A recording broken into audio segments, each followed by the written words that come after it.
Oh, now this is interesting for a couple of different reasons, because we finally have an official strategy guide for Pokemon Unite.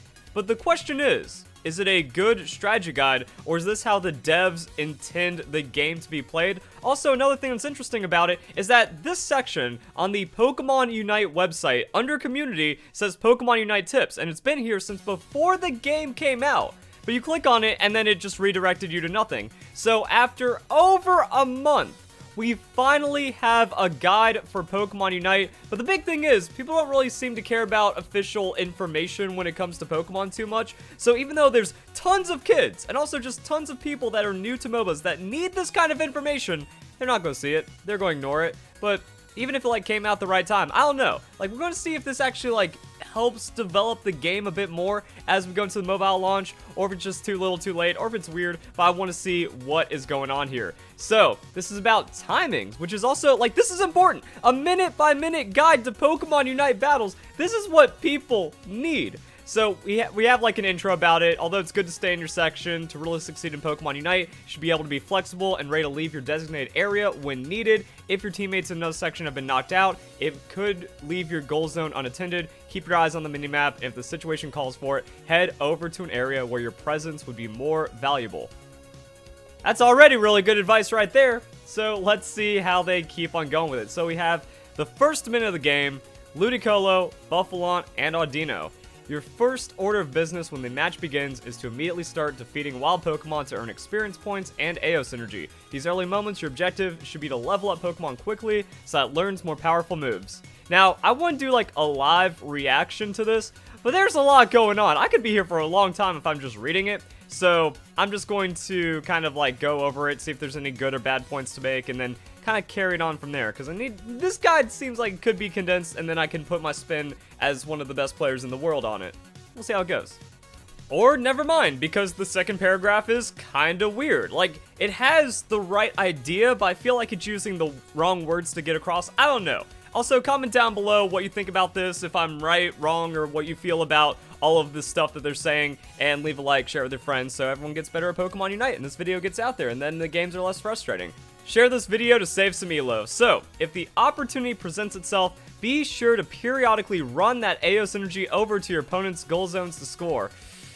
I feel like this is just bad, because that's what people do. They just int into the goal, and that is bad. Scoring does not matter in the first minutes of the game, because Zapdos is the game. Unless you just win a crazy team fight and you have the ability to break the outer goals, that's it. Also, the inner goals, do not go for them, because the opponents can just run out of base or jump out of base, and they will stop you from scoring. And if you're split up, if one person is top trying to do a sneaky backdoor or something, that means all 5 go bot, and then they KO your team. And if you're at the second goal, then you were probably heading levels, so now you're giving up comeback experience. That's also going to ruin your tempo for Dreadnought. Don't score on the second goal. Don't worry about scoring at all, because Zapdos is overtuned. I haven't read the Zapdos section, so maybe they admit Zapdos is super powerful. But until Zapdos and Dreadnought are changed, scoring means nothing.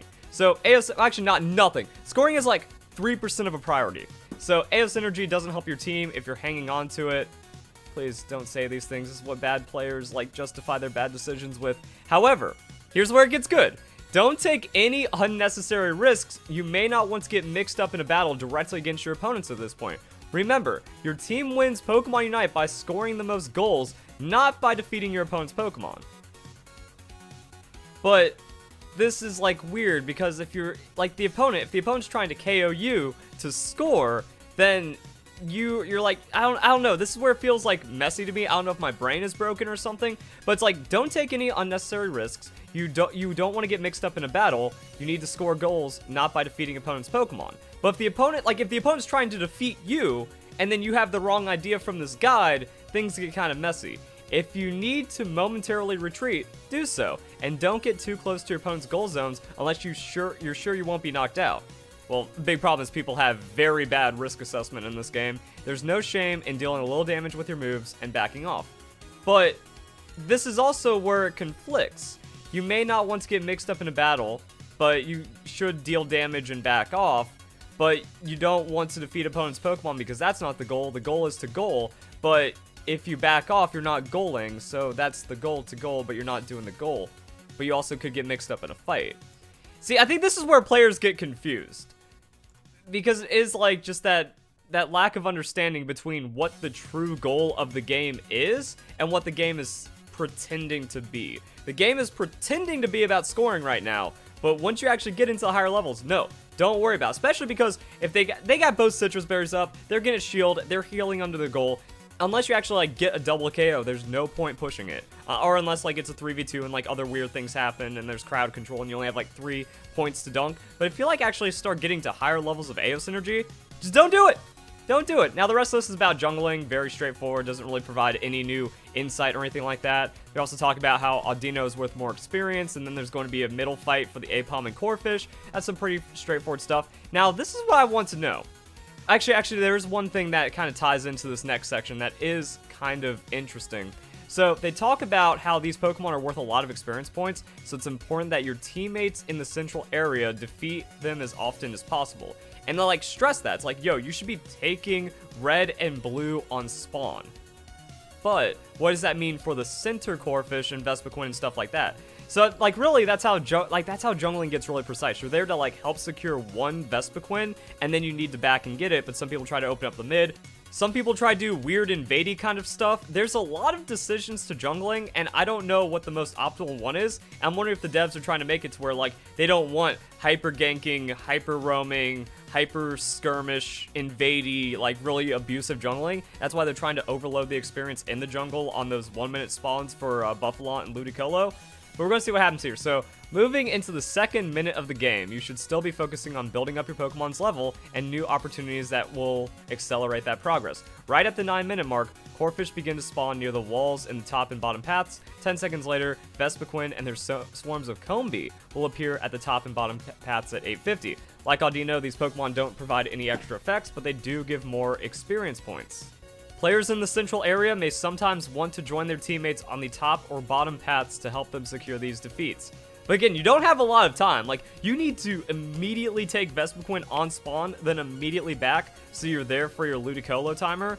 But that is, like, good advice. However, it does kind of make things weird. Now, what about the center area? All these Pokemon eventually respawn after being defeated. Excuse me?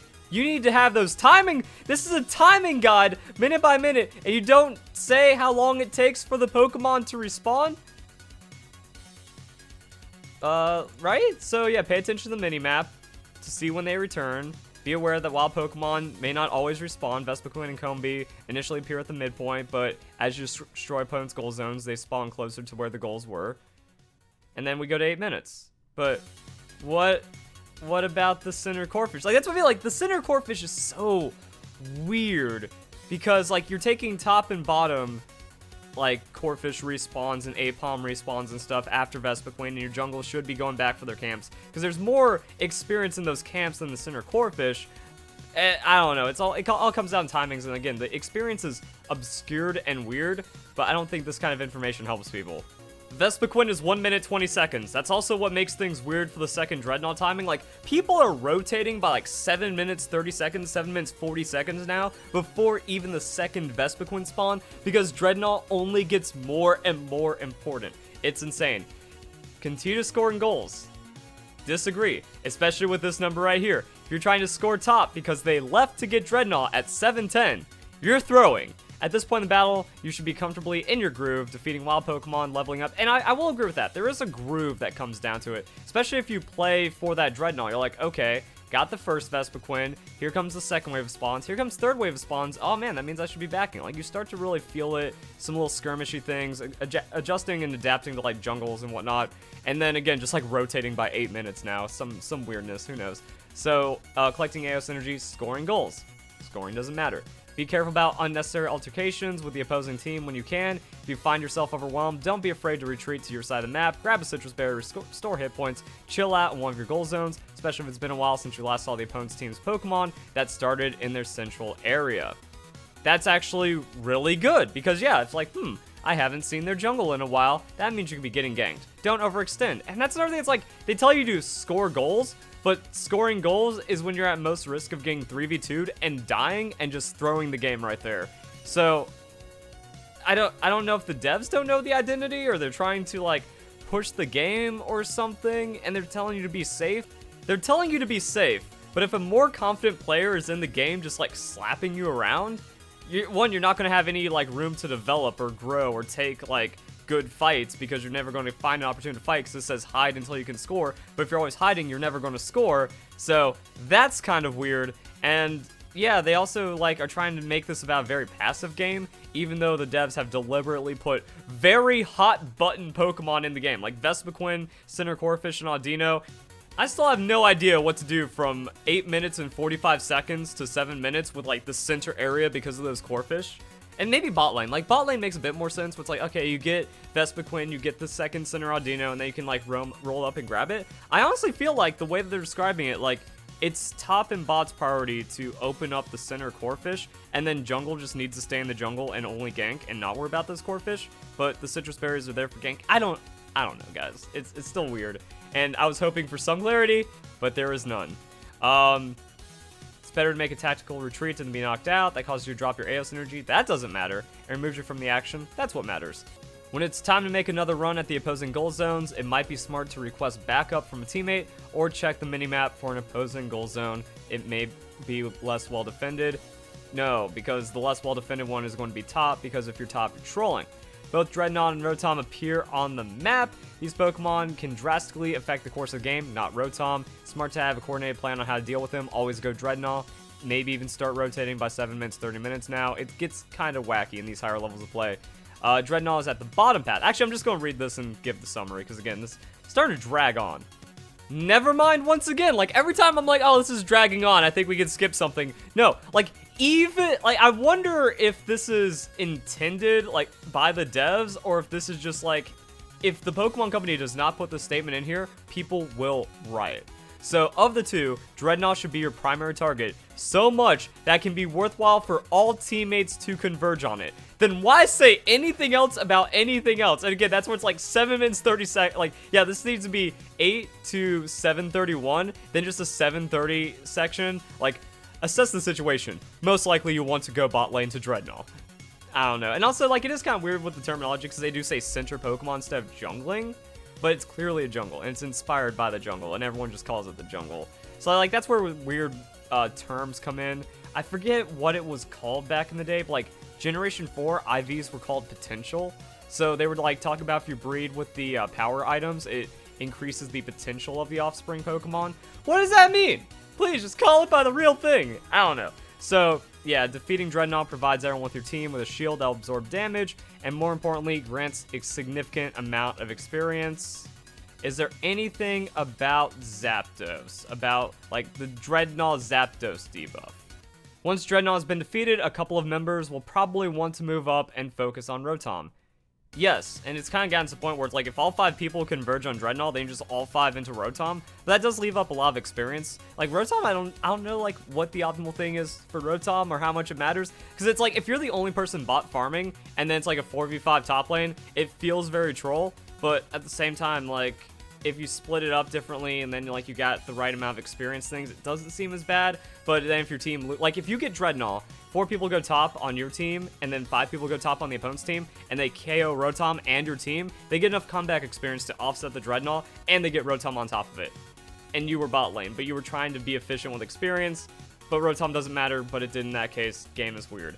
Focusing on Rotom, quick 20 points, instant goals, whatever. 2 minutes, they respawn 2 minutes after, and then Zapdos arrives. Cannot be stressed enough to how important Dreadnought can be to the final outcome. I'm wondering if this is intended, or if this is a please don't riot, you know, this is the sentiment. This is now it's official, guys. If you had any doubts, it's now official that it is the most important thing. It cannot be stressed. It can't be stressed enough. You hear the stress in my voice? This isn't enough stress. Rotate from top, for the love of God. Experience points provided can give your team a huge level advantage. Remember that team lands final attack on Dreadnought, gains benefit. Saving your moves so these wild Pokemon are low on hit points. Team delivers finishing blow. And then setting yourself up for victory. And then, yeah, this is another weird thing. It was like 6 minutes to 2 minutes. Anything goes. So once Dreadnought and Rotom begin spawning, not much else new happens until Zapdos at the 2 minute mark. Doesn't mean you can relax though. Your actions during these few minutes can be pivotal. Again, don't score. Like, especially at 5 minutes where they can just jump on and stop your score. So once you break the first goals, like that should be it. It should be like mini fights and micro roaming and experience optimization until you just break the first goals. And then you don't push past that. Don't go into the jungle. Don't do any of that if you want to win. Get your experience. And also, if they're like 2 levels below you, you get nothing for KOing them. You get as much experience from like taking Audinos or Corphish or other Pokemon just kind of chilling in the back.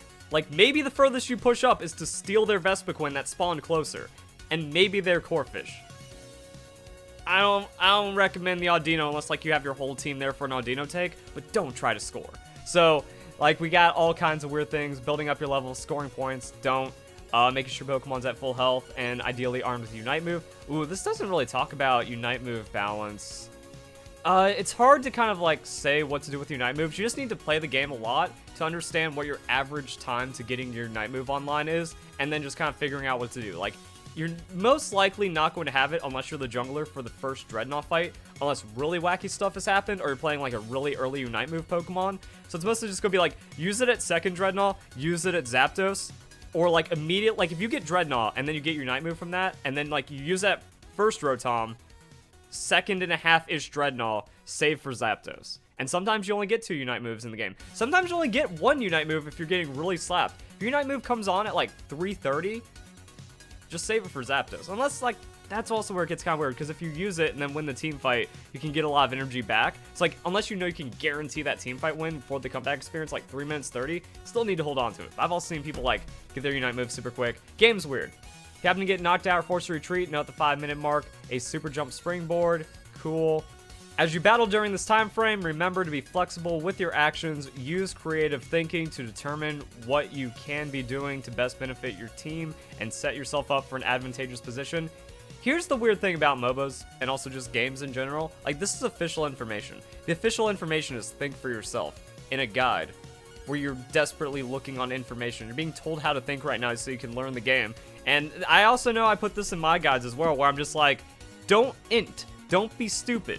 I can't tell you how to not do that, just don't do it, and you'll figure it out. But unfortunately, social media has just turned Zoomers and Millennials into idiots. Critical thinking skills have been completely eroded. I feel like the average IQ is plummeting and people have no idea what they're doing, so they can't think for themselves. You can't tell them something like this. They don't have an inner monologue. They can't think to themselves to figure out what needs to be done.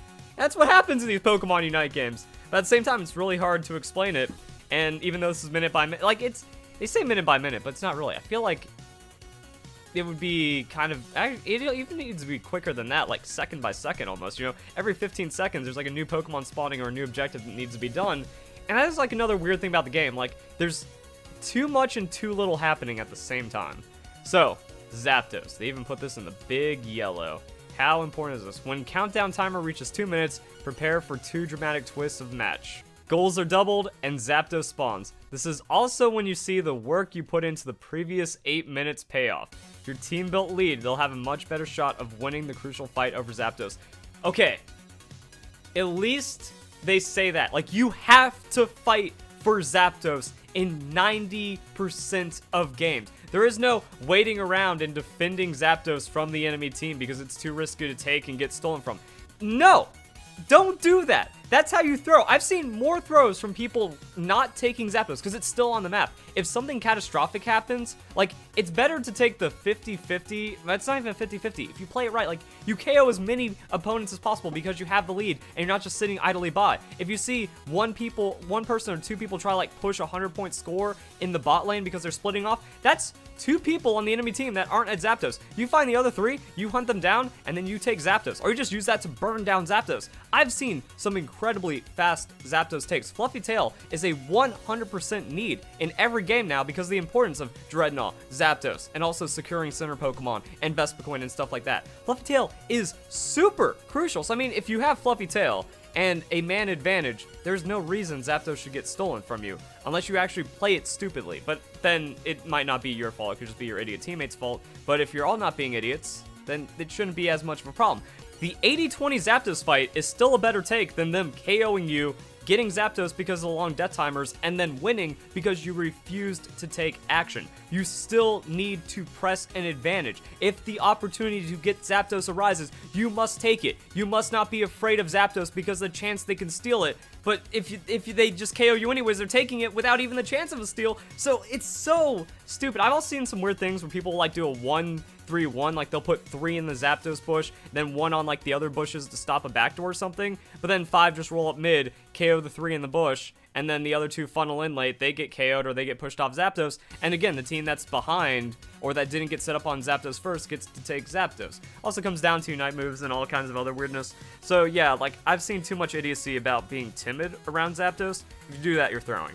Now what I don't like is this part right here, because I don't know why it's here. Is it an editorial thing like, oh, this is the popular opinion, so we're putting it in here so people don't riot? Or is this actually what the devs intend? That all of the things that people saying the first 8 minutes don't matter because the only thing that matters is Zapdos is kind of being reflected here, because really, the game is 8 minutes, then Zapdos. The only thing that matters is Zapdos. Everything that happens before is only focusing into Zapdos, which I think is a little heavy-handed. Is this why they haven't nerfed Zapdos? Who knows? Now, there is an interesting part right here. If you know your opponents are close by, they're sure to attack you while you're trying to take Zapdos, so it may be wiser to engage them first. And that's the problem. The reason why Zapdos steals happen is because of arrogance. That you're just like, well, I can burst it before they show up, or I can beat out this person, and then the other person that's trying to steal it, they have really nothing to lose at that point, so they can just throw their body and everything at it, and that leaves opportunities for the steal to happen. But that's also where it gets kind of weird, because if you see an enemy blow all of their cooldowns, and then they're like trying to run in and like get that last hit on Zapdos, there's a good chance you can stop them from it, but then some people, they like all focus on Zapdos, they don't focus on that guy.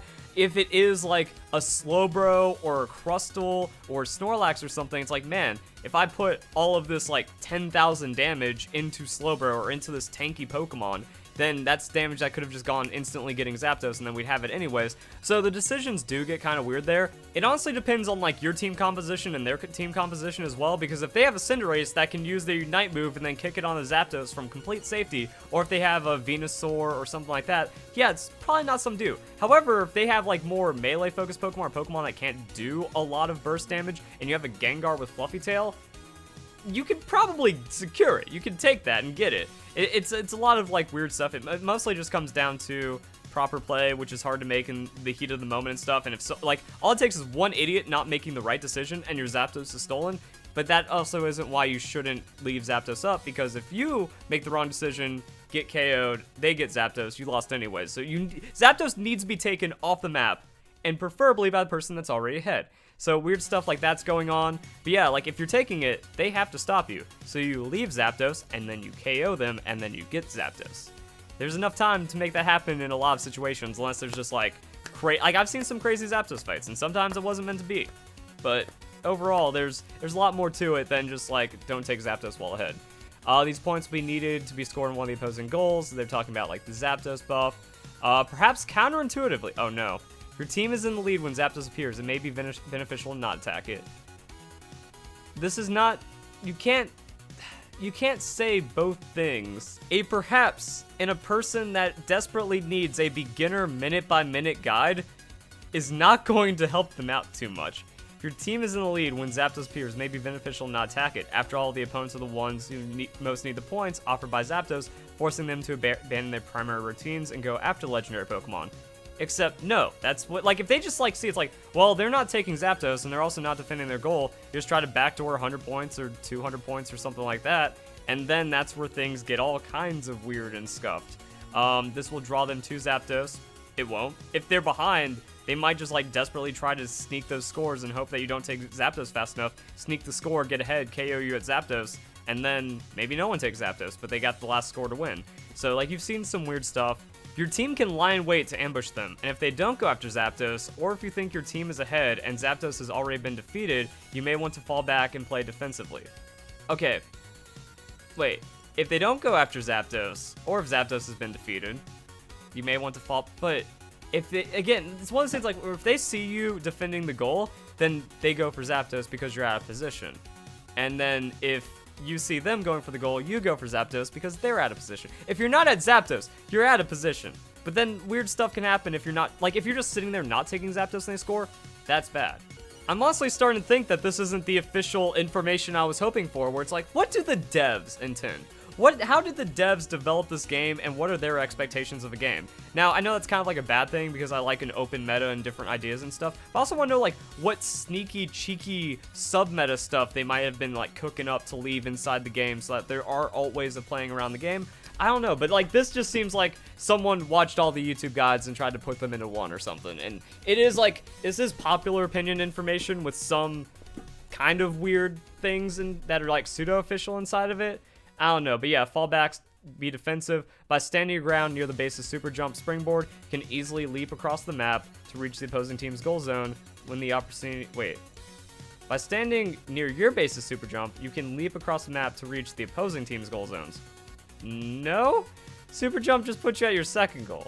Even if you jump center, book it through their jungle, and then try to score one of their goals, like, yeah, that still takes a very long time. That opportunity doesn't present itself because as you're in their jungle trying to score, then their whole team rolls up bot and then scores like 20 billion points and you lose. This, I think it kind of shows that Zapdos is a mess. Maybe hopefully that's the takeaway here. Zapdos is a mess and the entire last couple minutes of the game need a rework pretty substantially because it just makes to where the first 8 minutes don't matter and then everything else gets kind of weird. Yeah, if they don't go after Zapdos, you may want to fall back and play defensively instead. But if you're playing defensively, yeah, then they just take Zapdos. I don't know. But that is a big thing. Like, just defend. Stand your ground. Don't hop across the map to their goal. Stand your ground and then defend. I can't believe, like, I don't even know how many games have been thrown because just the person jumps in the wrong spot, doesn't jump at all, or is farming while the game-determining score is being made. Don't let that happen. While your opponents are preoccupied with battling Zapdos and some of your teammates, your other teammates can continue to score points on the opponent's unguarded goals.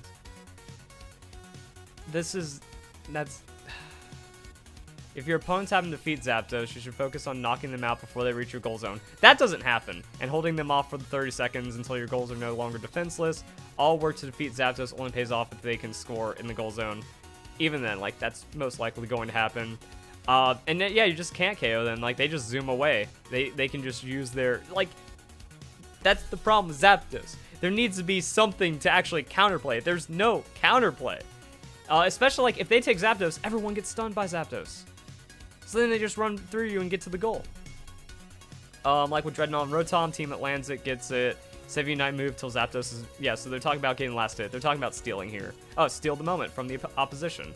If your team is struggling during the last few minutes of the game, make Zapdos your top priority. But they said that if you're ahead, they're not going to be at Zapdos or something. Just be aware that all these previously mentioned strategies will now likely be used against you. That goes back to what I was saying up here, where it's like, if you're just being timid the entire time and everyone's just going to punt your face, you're not telling people how to be aggressive, but you can't promote aggression because that's how lesser skilled players just throw the game away and then nothing matters. Take note of where the opposing team is, get your hits in on Zapdos, you'll have a much easier time of things if you've spent the rest of the match raising your levels. It was really clear about Dreadnought. Everyone goes Dreadnought. With Zapdos, like, see, that's another weird thing. Like, Dreadnought is clear. All 5 people go Dreadnought and spawn. Rotom is not as important in an official strategy guide. This, you might be ahead, you might not be, you might take it, you might want to take it, don't take it, defend. You can backdoor, but they can backdoor, but then that means you can go Zapdos, but if they're ahead, then you're ahead. You know, it's like, this is why the game falls apart in the last couple of minutes so much. This is why I say the strategy that has the least chance of getting screwed up is just taking Zapdos. I do like the idea of the complex decision making and alternate paths to victory in the last couple of minutes of the game, but the problem is Zapdos is just like way too strong, has way too little counterplay, and is way too game deciding, making effectively the last 8 minutes not matter in 99% of games. But then there's also that weird thing, they're like, oh, this is where like the last 8 minutes come together for Zapdos. If that's it, then like I would wonder if, even though I don't think this would ever happen and it might even be bad for the game, but it would be more interesting if like goals were disabled until Zapdos was taken. And then that means like you're just forced to just keep on going and doing like a never-ending strategic posture and fight around Zapdos until something happens. Or maybe like the goals are disabled from 2 minutes to 1 minute, while like that means everyone just goes Zapdos. And then, like, after that, then scoring opens up again. I don't know, that would be, like, weird, and extra convoluted. But again, Zapdos is so strong, and like everything gets so messy here. I feel like there just needs to be a more clear idea. Like people that like being edgy and scoring backdoors, which doesn't even work. Like backdooring is throwing. Like, again, Zapdos is so strong. Like, the people that like that idea and, like opening alternative play styles, they'd be upset at that because, like, well, I can't backdoor, and then that means I can't, like, influence my opponent's decisions while throwing the game away from my team. But it's like, there needs to be something more clear. Dreadnought, even though it's not clear, the official site talks about how clear it should make it, like, should present itself. They don't talk about the Dreadnought debuff on Zapdos, though. That also is bad, because then it's like, oh, always focus Dreadnought. Get Dreadnought 2 minutes, 30 seconds. What can go wrong? A lot could go wrong, actually. If you don't know that Dreadnought debuffs your damage by like 60% for 90 seconds after taking it, for seemingly no reason, like that's a weird comeback mechanic where you just kind of make it to where it's easy, like you get ahead and then you give your opponents the game in some situations. Like I don't think you should be adverse to taking like the last Dreadnought, but again, like just weird decisions and weird things just come down from that. Like it just seems stupid, seems unnecessary. So there's like there's still a lot of obscure mechanics that weren't covered in this, and there's still just like a lot of messiness that isn't clarified despite it being a minute by minute official guide. This is effectively a standard guide that feels pretty copy and paste, that has a couple of pockets of good information, but also like some other muddiness, like too much priority on goal scoring, too much priority on maybe not taking Zapdos, and yeah, it just doesn't really clarify things. Like if I get official tips and tricks, I want to know the things about the game that no one really knew about, or like very few people that should be common knowledge. Again, like the Dreadnought thing, and I don't know. Now that this guide is out, I'm also wondering like, well, if you put out this guide and then you nerf Zapdos, that's also kind of weird, so I don't know what this means for future balance and whatnot. But yeah, there we go. I was looking forward to these kinds of information bits, but didn't really learn too much. Either way, comment your thoughts down below. If you guys enjoyed the video, hope you all have a nice day. Thank you very much for watching.